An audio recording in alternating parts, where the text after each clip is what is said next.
What's up, everybody? Good afternoon. Casey Hendrickson here in the silverfoxart.com studios. Check Silver Fox Art out online on Instagram, silver.fox.art. You can also find them on their website at silverfoxart.com. Commissioned a great piece today. Said they do the logos here. Done tons of other signage for us. We've got, prayers in the house. We've got family photos in the house. He's done some memes, done some custom artwork, and they've done a lot of really cool stuff for local businesses, for VFW posts, sports fans, and of course streamers and podcasters, anybody out there who might be in the media. Definitely check them out, silverfoxart.com. These are handmade, full color, made with wood, not just some cheap plexiglass or whatever. Not canvas, okay? It's made with real wood, and it's three-dimensional with backlighting, including RGB options. So, again, silverfoxart.com. All right. There's a lot that we have to get to today. I'm going to focus on two main stories today. We're going to focus on BLM lying about Candace Owens, and Candace Owens hilariously releasing the video footage. And this is what people need to learn to do. Record everything. I mean, just record everything. If you are in the public light at all, record everything. If you're not in the public light, record everything. Just record everything. I'm constantly amazed. I know that this is kind of off topic, but I'm constantly amazed because we watch so many fail videos and things like that. And people are recording like the seemingly most useless waste of video space, and then something amazing happens. So just record everything as much as you possibly can. Obviously without getting in trouble or anything like that, but it just is going to save your skin. It has saved Trump's skin here in the past month, okay? The whole Piers Morgan thing, Trump was able to release his recording and prove that what Piers Morgan was going to publish was wrong. You got Candace Owens now proving what BLM was saying about hers wrong, Patrice Cullors in particular. We'll get to all of that a little bit later on. I wanted to talk about the Buffalo shooter. We'll get into Laguna as well. But I wanted to talk about the Buffalo shooter because this is how devolved our society has become. We have gotten to a point now where there's a shooter, and we don't just assume that that's a piece of crap and then care for the victims. No, everybody now has to run and assign blame to who's responsible for the shooter. The shooter's a psychopath. The shooter killed people. That's that person. Okay? That person did it. Period. But the left wants to go out there and say, he's a right-winger. They make this claim about every shooter. Most shooters are left-wingers, but they love to press this fake narrative that they're all right-wingers and that they're mostly white guys. They're not mostly white guys, and they're mostly left-wing. They're not mostly right-wing. We've gone over the data on this many, many times. I'm not going to do it again today. But this is a prime example of how subhuman large chunks of our society have gotten. And instead of just looking at it and going, hey, we've got what appears to be a mentally ill 18-year-old who murdered a bunch of people, and this appears to be racially motivated, murdered a bunch of people, appears to be racially motivated, and hey, how can we rally around this community? How can we help these people? How can we help the victims' families? Can we do crowdfunding campaigns for them, that sort of thing? Instead of doing that, the first thing the corporate media has to do is run out there and go, Tucker Carlson's why this guy killed these people. No, he isn't. You're stupid. Looking at USC Cup, you're stupid. Such a shame. She used to be so intelligent, but she's not anymore. It's like she had a baby and mom brain like never went away.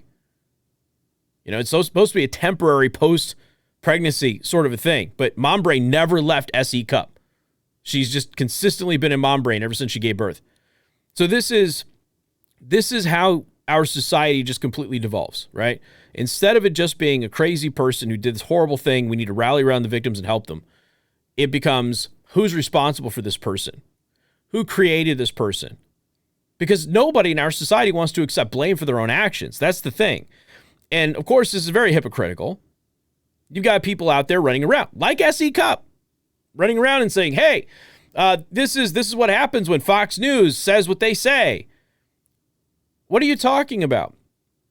Where have you been about CNN and spreading the lie, the demonstrable, well-researched and studied lie that police officers are hunting young black men? Where are you about that lie?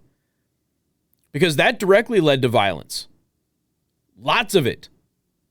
The whole Black Lives Matter movement is founded on a lie. Hands up, don't shoot. The whole thing is founded on a lie. So where's the news media accepting responsibility for spreading that lie far and wide years after it was debunked?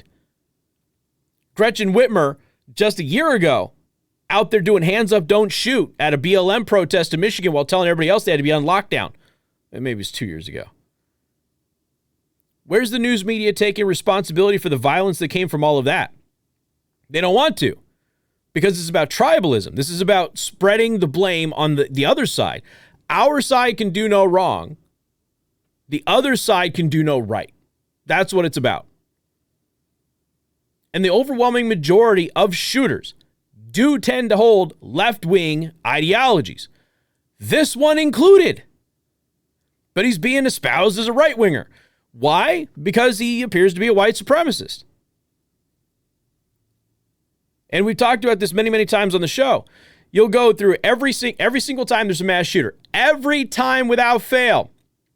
It was a white supremacist, Trump-supporting, AR-15 carrying NRA member. Every time without fail. That's the immediate reaction. Almost never the case. Almost never the case. And when they don't publish any information about who the shooter is, that is because the shooter's not white. Automatic. Automatic. You got 2 shootings that just happened here. 2 mass shootings, okay? And yes, Buffalo was worse. But you got 2 mass shootings that happened at the exact same time. One involves a white kid. The other involves an Asian man. Which one are we covering the most? The media will tell you, well, that's because the Buffalo shooting was worse. You should be covering them at the same time and doing your normal, let's talk about guns narrative, right? But they're not doing that because that's not their concern. Their concern is the racial narrative. That's their concern. That's what they want to push because that's the divisive politics that the corporate media engages in. I wrote a piece many, many years ago. I'm not going to go over it again about the Dallas police killings. Now, for those of you who don't remember, a few years back, there was a Black Lives Matter activist who went around the city of Dallas, Texas, and murdered police officers. Did it all day. Killed several of them. Wounded several more. Eventually, they had to take him out with a robot. They used a robot with some explosives to take him out.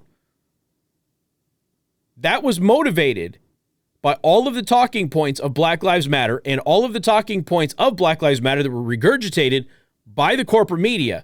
And Black Lives Matter only existed because the corporate media continued to spread a lie about Michael Brown and hands up, don't shoot, which never happened. So I wrote a whole article. The media is responsible for the violence in Dallas last night. And I cited numerous studies highlighting how that was possible, how the FBI believes that is possible. And every time this comes up, every single time it comes up, and it's a left-wing person, suddenly we stop talking about the shooting. The shooter's not white, we stop talking about the shooting. If they didn't use the right gun, we stop talking about the gun of the shooting. If the political demographics aren't appropriate, we stop talking about the shooting. Without fail, there's numerous mass shootings that took place where the suspect wasn't white or was overtly left-wing. The news media just glossed right over it and went away. Didn't even cover it. Give you countless examples of this throughout my career. So instead of focusing on this guy just being a crazy person, of course, we got to focus on the fact that, well, Tucker Carlson said some things that this guy appears to agree with. And so what? So anyway, he's been identified. He's 18 years old. Once again, without fail, we have another mass shooter who is known to police. Without fail. Without fail. Every time. Every single time they were known by police. Now, I'm not telling you that the police could have done anything different. I'm not advocating for a law change to allow the police to do anything different. I'm just letting you know that we have an issue where almost all of these shooters tend to be known to police for making similar threats. Now, what could be done about that without taking away people's constitutional rights? I don't know. We haven't come up with a way yet. Nobody's really thinking about it. Everybody's trying to take away your constitutional rights instead. But it's worth noting that every single time we have one of these things, they made a previous threat. They were previously investigated for terrorist activity or whatever. This one wasn't. I'm just overall in many of these cases. And nothing was done, or very little was done. They moved on. Next thing you know, we got another bad guy doing another bad thing. He actually spent time in a hospital, a whole day and a half. Spent time in a hospital. Day and a half that's a lot of time. Not even a week. Not even a week with psychiatric evaluation, for crying out loud. Just a day and a half in the hospital. That's it. Not put him in a mental facility for a week, 2 weeks, nothing like that. Get a psychiatrist to evaluate them. Make sure that everything's working right with their medulla oblongata. Nope, none of that. Just a day and a half in the hospital, and then they let him go. Oh, and then he kills a bunch of people. Yeah, that's where we're at. The other thing is he planned this attack for months. He planned it. He drove 3 hours, and then he shot all of these people.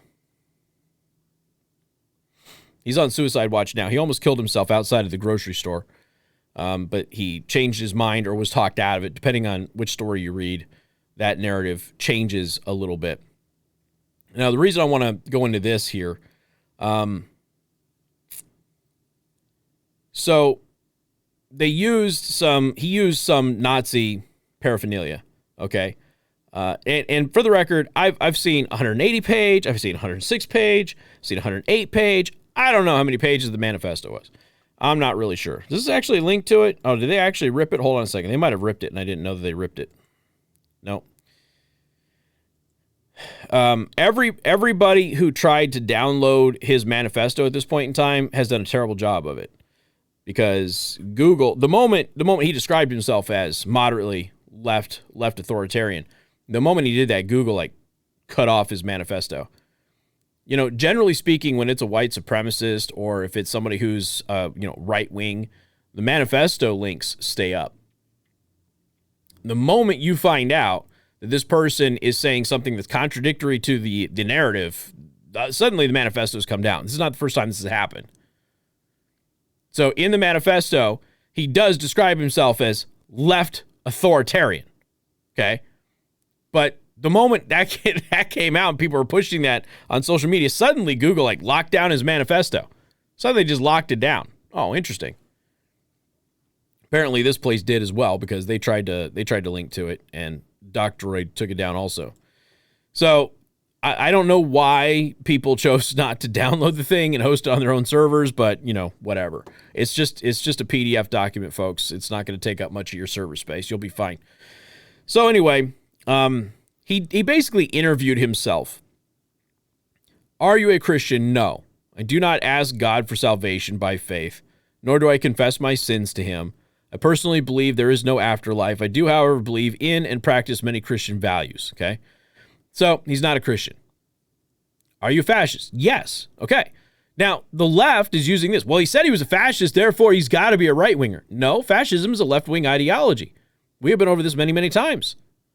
Anybody who knows anything about fascism knows it's a left-wing ideology. It's not a politically right ideology. It's to the right of communism, but it's to the left of everything else. Yes, I'm fascist. Okay. There you go. And he goes to talk about fascism, uniting whites against the replacers. Now, what's interesting about this is he's talking about things that are said on Laura Ingraham and Tucker Carlson's show about the great replacement theory. You know what's funny is a couple of months ago, we did a whole show. Well, not a whole show. We did a whole segment on several left-wing journalists and politicians who were actually glorifying and celebrating that the replacement theory was real. And that it was going to be, white people were going to be the minority in this country, and when white people are the minority in this country, then the Democrats will run everything and Republicans won't have any say in any politics. They were celebrating that fact. And it was interesting because as they were doing it, we're sitting there going so you're admitting that the replacement theory is real? Huh. Interesting stuff. And of course, the replacement theory is real. And the left wing has admitted this. The right wing has admitted this. Everybody knows this is happening. Okay. More people are immigrating to the United States who are non-white. Is that a big deal? Maybe, maybe not. Hispanics and Latinos right now breaking Republican. So it's, For culture's sake, probably not a big deal. For political sakes, maybe it is. Doesn't really matter all that much. If you come here, you assimilate, you accept American culture for what it is, then okay. That's fine by me. It's fine by most people. But he doesn't like that. He doesn't like that at all. But again, this is a left-wing admitted policy. They've admitted to trying to get more minorities here in the United States to replace racist white people so that the country wouldn't be racist anymore. And a bunch of blue check marks just a couple of months ago were celebrating this openly on Twitter. We talked about it on the show. We gave you the tweets. We told you they were. It's hysterical. And now they're saying, oh, this is just a Tucker Carlson conspiracy theory. It's not a conspiracy theory. You guys were touting it not that long ago.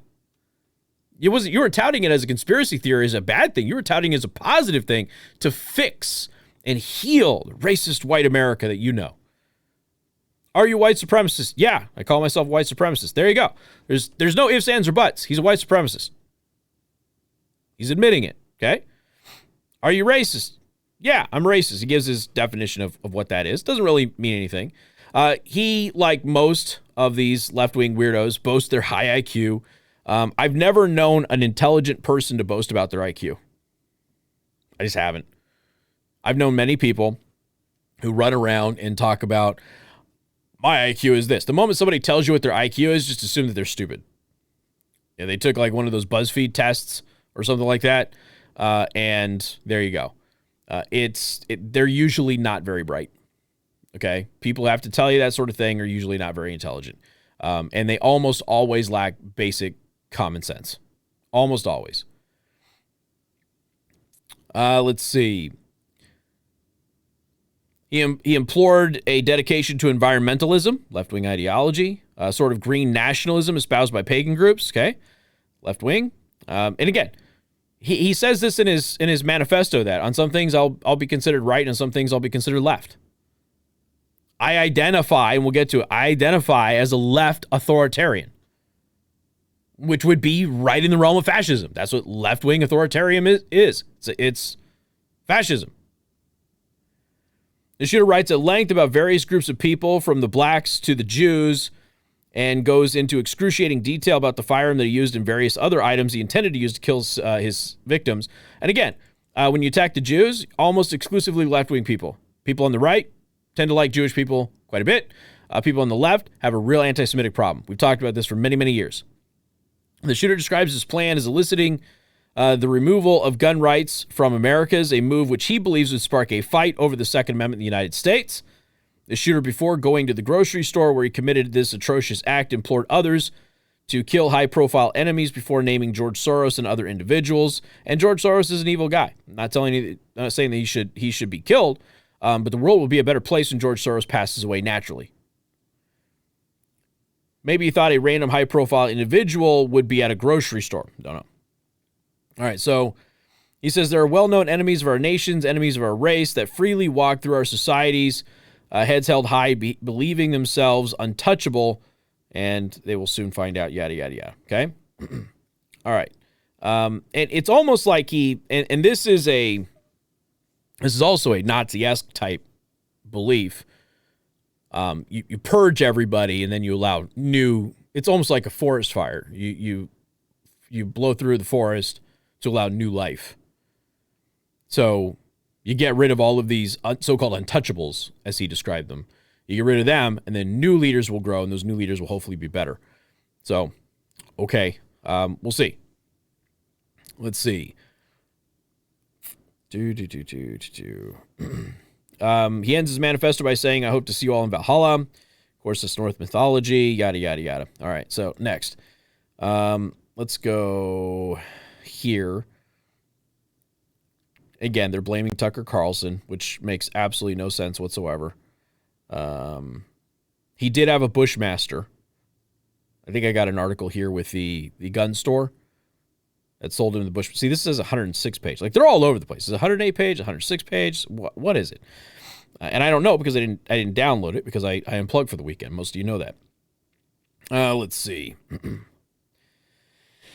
And again, they always say angry white man is the thing, but it rarely happens. But when it does, they go, see, it's always angry white man. There'll be 10 that aren't angry white men, and they'll be like, oh, well, it wasn't an angry white man this time. But it usually is, and then it usually isn't. But then when it is, they act, see, we told you. Again, Tucker Carlson trying to blame him, yada, yada, yada, which is all nonsense. Rick Wilson, who's a bigot himself. Joe Lockhart out there, which is hysterical. But, because Lockhart, who works for CNN, we're blood in the hands of Tucker Carlson and Fox News. And again, if you're going to make that case, you have to make that case about CNN and MSNBC and every network news and all the newspapers and all the left-wing celebrities and everything else who lied about BLM and Antifa and all that and continue to lie about them because they're all responsible for all of the violence that emanates from that. So if you're going to make this case, Lockhart, you guys are way more guilty than Fox could ever be. But what's interesting about this is that in his manifesto, he attacked Fox News. He doesn't like Fox News. He doesn't like them at all. I think he attacked Ben Shapiro, too. I heard somebody say that he attacked Ben Shapiro. S.E. Cup, screw you. Again, Google Docs. The moment he identified himself as a mild, moderate, authoritarian left, the moment that happened, Google Docs, yeah, we gotta kill this. Cernovich wrote, the manifesto of the terrorist who killed people today contains the following. He did a chart of Jewish people and included me under troll Jew, a rejection of Christianity, an admission that he is authoritarian left-wing, hybrid Nazi and green nationalism. Okay? So the shooter himself describes himself as being left authoritarian. All right? So he views himself as being on the authoritarian left. And that's where fascism lies. Again, we talked about that. That's fascism. So not really all that surprising. But because he describes himself as fascist means right-wing to the left who doesn't understand that, and they're constantly perverting everything. Now, here's the other part that you're going to have to pay attention to. So retired Buffalo police officer Aaron Salter Jr., he was working security at the store. He engaged in a gun battle with the shooter. He fired multiple rounds into the shooter, who was protected by body armor. Unfortunately, Aaron Salter Jr. was killed when he returned fire. That's, obviously horrendously tragic. He seems to have predicted this in some posts on, I think, Facebook a couple of years ago, where he said he felt like something was going to happen in his community and he wasn't prepared for it. And unfortunately, it did happen in his community. Now, you're going to see multiple people have said that he was a hero. In fact, one of the guys who had a sit down with the shooter, happened to be a black man, had a sit down with the shooter. He bought him a drink and everything, and they talked about all sorts of stuff. He even described him as very intelligent. They had a conversation and a pleasant visit with one another. And, shortly after that, the shooting happened. But the security guard is being credited with saving that man because the security guard had basically shoved everybody away from the front door and said, hey, y'all can't loiter here. So they went across the street, and then the shooting ended up happening, and they weren't there. So they would have been targets if they were right there on the front door of the grocery store. So they're crediting the individuals that were there, crediting the security guard with saving their life. The security guard certainly slowed him down, no doubt about that. Unfortunately, he fired center mass. The body armor absorbed those rounds, and he was able to kill him and take his life. So it's tragic. It's horrendously tragic. But with that, what you're gonna see is you're gonna see another call to ban body armor. That's what you're gonna see. And again, that's it's unfortunate, but I don't know if the security guard Aaron Salter Jr. had body armor. I don't think that he did, but I don't know. I don't know for sure.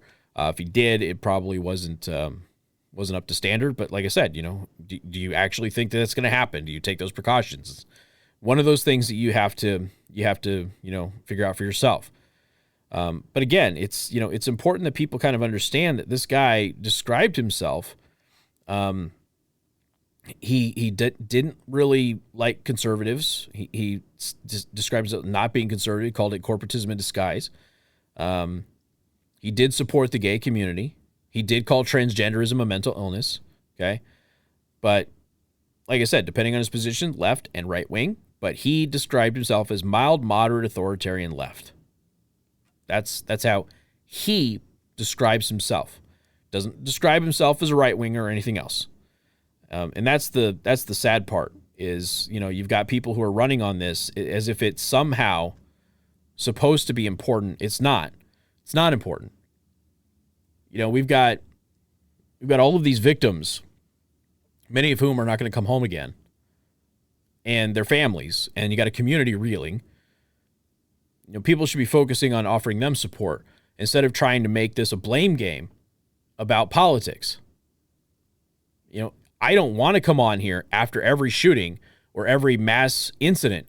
I don't want to come on here and actually break down the politics of all of this. It's stupid. I shouldn't have to do it. But here's the thing. You have to, because they make it about that. They want you to take the moral high ground so you don't debunk what they're saying. That's the truth. The left wants you to come out and take the moral high ground, focus on the victims, not focus on the shooter or what the left is saying about the shooter, because they will always blame the right. They'll always blame the Constitution. They always blame the NRA. They'll always blame white supremacy. Okay, they will always do that, even when it's not a fit, like it isn't a fit here. Most of it, anyway. They will do that, and then they want you to focus on the victims so that they can continue to browbeat this message and get it into people's heads right away at the height of anxiety, the height of anger, the height of despair and sadness, because that's when you're most going to absorb it. So they don't want you to engage in that. So I have to. So I'm forced to come out here and engage and prove S.E. Cupp and Lockhart and all these other idiots who are lying to you, prove them wrong.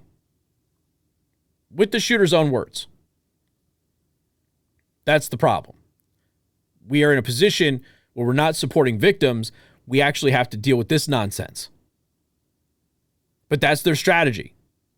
Now, I have to ask, there was another terrorist attack that just happened here recently.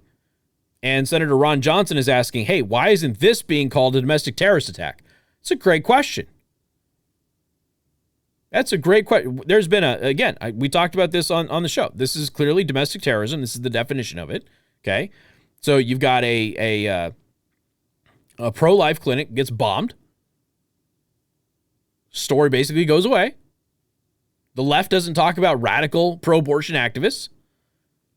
The left doesn't talk about people standing out front of the Supreme Court holding signs saying I had 31 abortions being a little unreasonable and kind of unhinged, that radicals would celebrate something like that. Because if you've had 31 abortions, I got news for you, you're living your life wrong. That's not normal behavior. It's not sane behavior. You're a sick person. Or you're lying about it, in which case you're extra sick because you're just making it up to get attention. But there's a pro-life facility that it literally bombed. An actual domestic terrorist attack. Actually, Senator Ron Johnson's like, hey, why is this clinic in my state not being investigated for domestic terrorism when it clearly is? Oh, well, that's because it's a left-wing group. Now, again, Jane's Revenge is who claimed responsibility. Jane's Revenge, Antifa. We talked about this before. And you got a bunch of people out there talking about how BLM and Antifa are good groups, and the KKK and all of these other groups are domestic terror groups, and they're associating this 18-year-old with those groups. But it's like, no, BLM and Antifa are literally domestic terrorist groups by the dictionary definition of it. And this is a great question. Why is this domestic terrorist attack in my state not being investigated as a domestic terrorist attack? Great question. The answer is, doesn't look right. The target was the right. The target wasn't the left. If this had been a abortion clinic, the news media would have been covering it ad nauseum, day in, day out, talking about right-wing domestic terrorist activities and the attempt to scare people into not having body autonomy and everything else. But they don't do that. Why? Because, well, it was a pro-life clinic that got hit.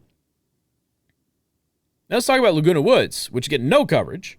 It got coverage initially because it's a church, and they all get coverage initially, unless there's very, very early footage of who the shooter is. They all get covered. This one fades away. Now, the news media will tell you, well, it's not as big of a deal as Buffalo because less people died. But in any other circumstance, in which the demographics lined up, they would cover both of them in the wake of 2 mass shootings by angry white men targeting minorities. That's how they would phrase it. But because this shooter was an Asian man, nothing. Very little coverage. Another mass shooting occurred in Laguna Woods, California on Sunday. As of now, 1 person is dead, 4 more in critical condition. We certainly hope that they recover. In what can only be described as a supreme act of heroism, multiple members of the church that was attacked tackled the shooter and hogtied him with an extension cord. The suspect has now been partially identified. He's an Asian man in his late 60s who is originally from Las Vegas, my hometown, and per other reports, does not live in the local area. Okay? Regarding a motive, this is red state. Regarding a motive, as is typical with a mass shooting, with mass shootings that don't fit the predominant narrative, law enforcement is being very tight-lipped. They are not even saying if it's a hate crime or not. To this day, we still don't have the official motive for the Waukesha massacre, so I wouldn't expect to receive one in this case anytime soon. Of course, the Waukesha massacre was a BLM hate crime. He was a Black Lives Matter activist who posted that he wanted to hurt white people, had threatened numerous white people before, and that's what he went out and did. Got in his car and he drove through a bunch of white people. That's what it was. And they won't say it, though. They won't say it. And he was motivated by the ramblings of CNN and MSNBC and the New York Times and Politico and every other left-wing publication that pushed those narratives. But again, this happened same weekend, just not getting nearly as much attention because the shooter doesn't fit the profile that they want to promote. That's the truth. It's unfortunate, but that's the truth. I'm going to pay some bills. SilverFoxArt.com. We'll be back here in just a minute, and then we're going to tell you, we're going to go over to this. There's a Black Lives Matter story that I want to get to first, which involves Reuters, and then we're going to get into the hilarious lie about Candace Owens that Patrice Cullors from BLM put out on Instagram. We'll talk about all that coming up. Casey Hendrickson here in the SilverFoxArt.com studios.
And welcome back. Casey Hendrickson here. Again, you can follow SilverFoxArt.com on Instagram at silver.fox.art.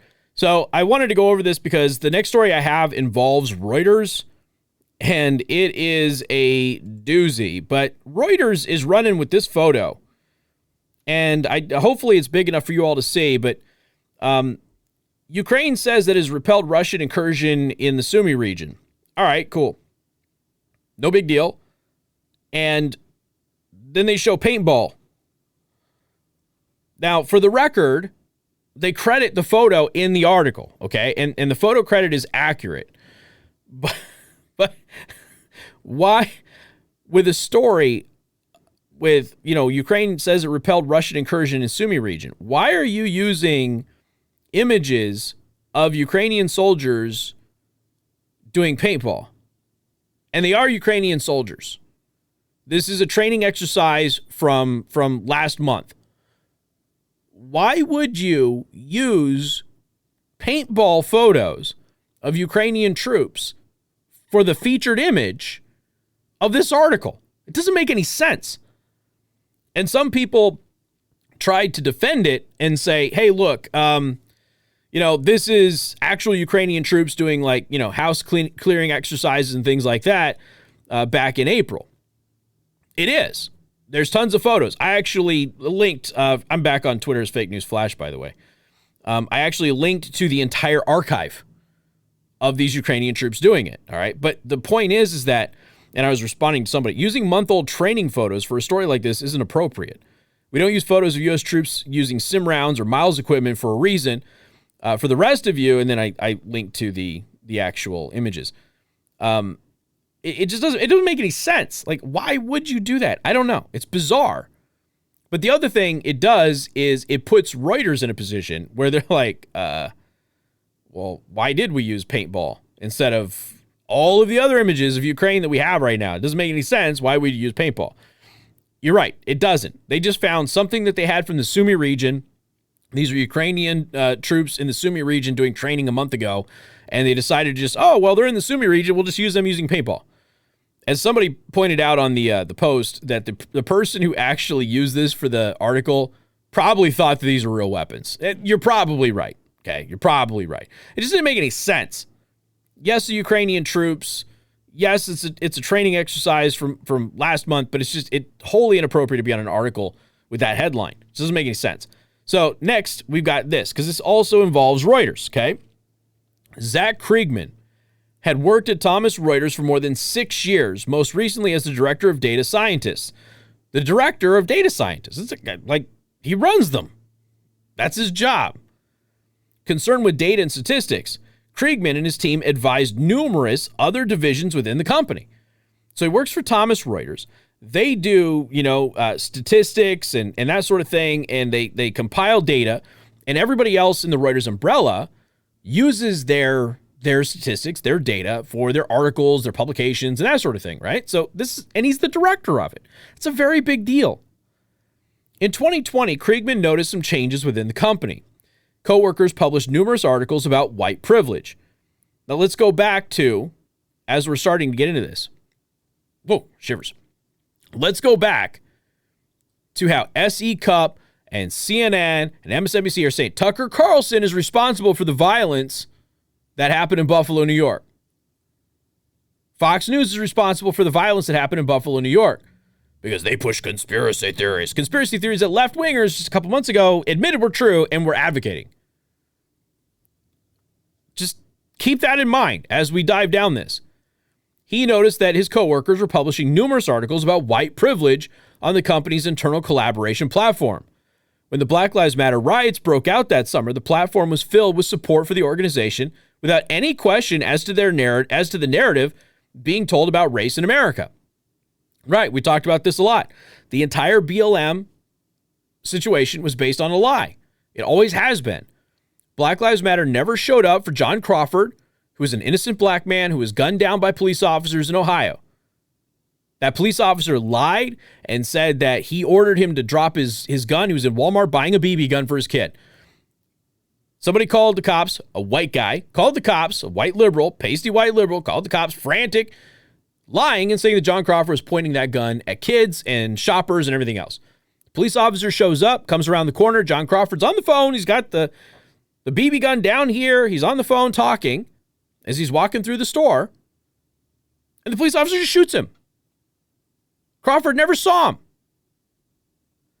And the police officer said that he ordered him to drop the gun and that he refused and that he turned and pointed the gun at him. Surveillance footage showed that never happened. That officer lied. Now, that happened at the exact same time that Black Lives Matter was supporting a criminal who was justifiably shot by police. Explain that to me. Of all the things that you could protest, How about John Crawford, who's an actual innocent man? Law enforcement clearly violated his rights, took his life, took him away from his child and his family, and he didn't do anything wrong. Black Lives Matter never showed up for that guy. But they show up for criminals. Why do they show up for criminals? Because that's where they can make the most noise. That's the truth. They don't care about innocent black lives. They don't care about that at all. It's all about making money, which is why they've been stealing so much money from everybody. But as everybody is running around and talking about BLM in the summer of 2020 and all of this stuff, he's like, nobody's even asking who BLM is. Are the claims that they're making even true? He's like, all these people that I work with, I'm the guy in charge of data and statistics. Nobody's asked me anything. He's like, so they're just publishing these articles supporting Black Lives Matter and just parroting what Black Lives Matter is saying.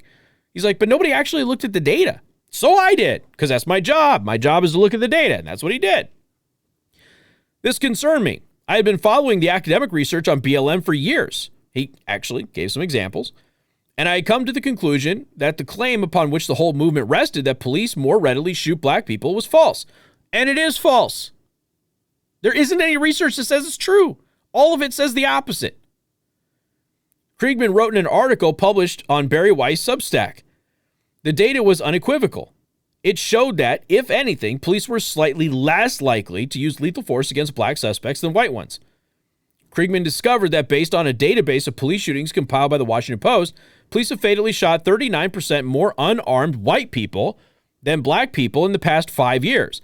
BLM activists have insisted, however, that since there is 6 times as many white people in America as black people, police should be shooting 600% more. Anything less, Kriegman wrote, is evidence to the activists of police bias. Now, I've debunked this a million times, but I'm just going to continue with this story here.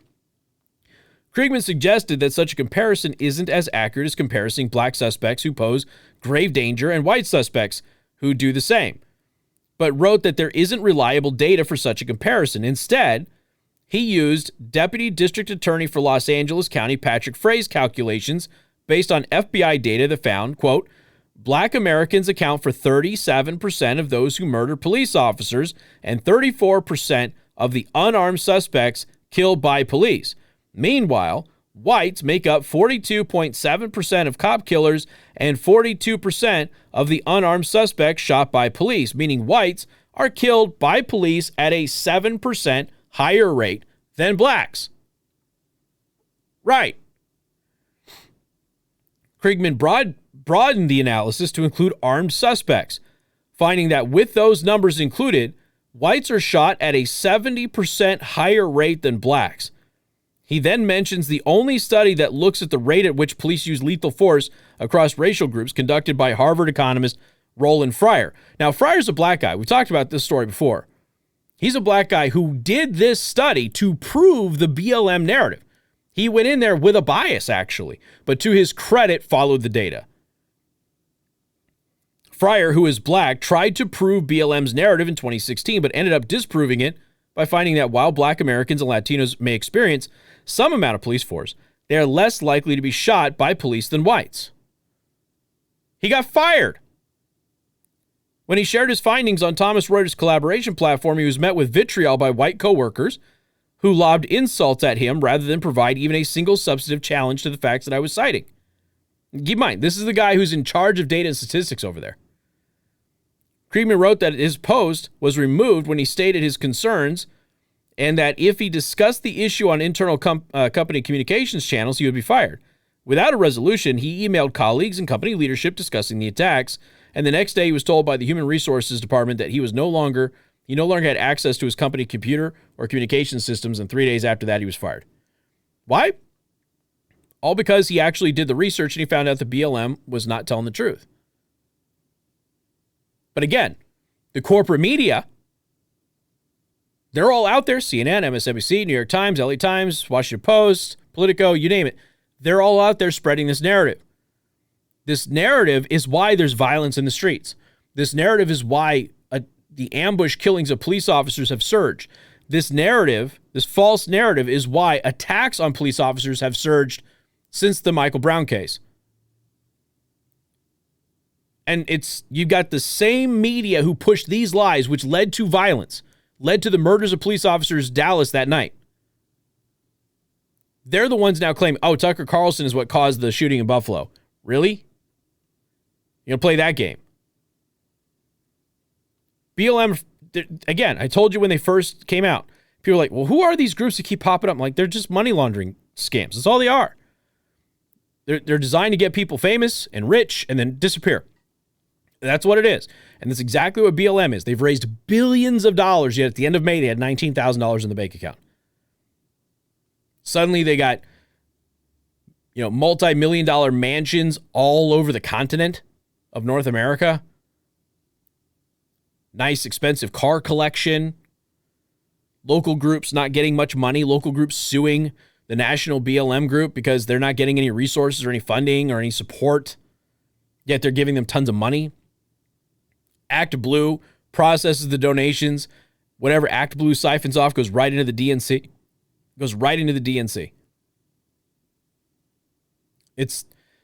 I can't stress this enough. Black Lives Matter hates black men. They hate black men. They hate men in general, but they really hate black men. But who do they use for their rioting and their violence and their protesting? Black men. That's who they use. Intentionally putting them forward in a negative light and putting them in harm's way. For a movement that claims to be fighting on behalf of those men, yet their own charter wanted men out of the household. Wanted men away from children. Men aren't allowed to be fathers. Destroy the nuclear family they wanted. Right. So Patrisse Cullors is a pathological liar. So I'm going to cue up my audio here. Candace Owens. I am pre-releasing the footage of me showing up at one of the Black Lives Matter founders, Patrisse Cullors' multiple mansions. Remember, she fake cried and said I harassed her. Liar. I kindly spoke to a white security guard who remained silent through the gate. She had to, because Patrisse Cullors tried to pull this mess. And again, I feel like with the Taylor Lorenz Libs of TikTok fiasco, we just, once again, you got Taylor Lorenz can show up at your house. She can show up at your friend's house, your neighbor's house, your family's house. She can harass them, which you're not supposed to do. It's not journalistic ethics. She can harass them to get a story on you. She can then dox you. But God forbid you do the same thing to her. Then she's crying. She's being harassed. It's wrong. She's suicidal. Patrisse Cullors, basically the same thing. Patrisse Cullors organized protests and riots where they go to people's houses. They go to people's neighborhoods. They burn buildings down. They destroy cars. And she doesn't like one person coming to her house with a camera crew? Feels like her family is being threatened behind her security gate with her white security guard? Listen to this. This morning, I woke up to Candace Owens being outside of my house with a news crew. She was demanding that I come outside. Hello. I was just looking to speak to whoever is at this property because it's listed as the Black Lives Matter property. Sir? Hello? The fact that she's came outside my house and demanded things, harassed me, is unacceptable. We're not trying to harass you. We'll gladly leave. We're just wondering if we can speak to anybody. Y'all, I really need my family to be safe. I need to be safe. I need my child to be safe. And this, what happened this morning is not safety. Thank you, sir. Have a great day.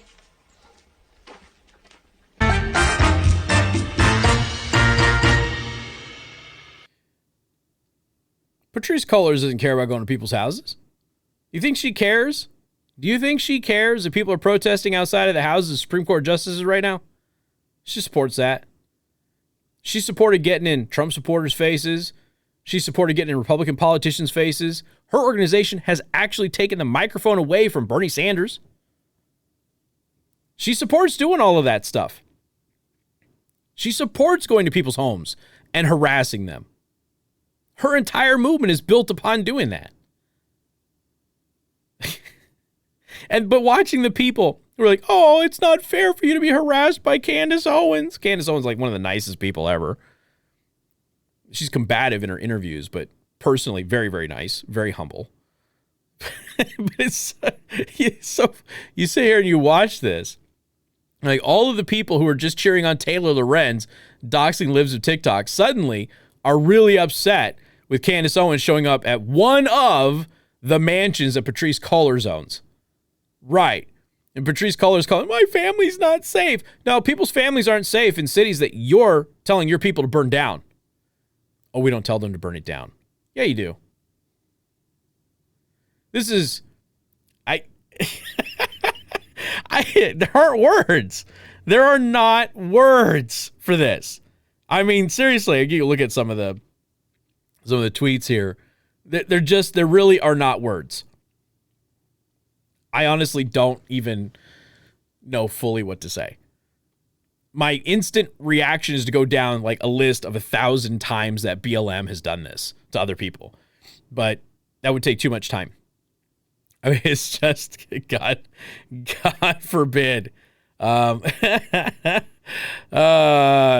and Dan over here, he's got a point. I thought it was to be used by the movement, not personal property. He's got a point. If the property is listed as a Black Lives Matter property, remember one of the things that BLM was doing to deflect all of the accusations that they were just funneling money to themselves to buy lavish properties was, no, these properties would be used by the movement. They're not, just like our personal houses. Here she is at her house. It's very interesting. Now she's saying it's her house. So which one is it? Is it your house or is it the house that belongs to the movement? Which one is it? Everything they accuse the right of doing, they themselves are doing. And every belief that they have directly contradicts another belief that they have. Thank you for watching. Go to silverfoxart.com. Tune in for the radio show today at 3 p.m. Eastern time right here on Rumble. And looks like BT Media will be launching this week, folks. So the new website should go live this week. Still having an issue importing all of the posts over there, but I don't think it's all that important. So we'll get the new social network and everything else live this week. So for those of you who are part of the newsletter, you'll be getting that newsletter here relatively soon, and we'll start forwarding everybody over to the new website. All right, folks, you have a wonderful afternoon, and we'll see you tomorrow.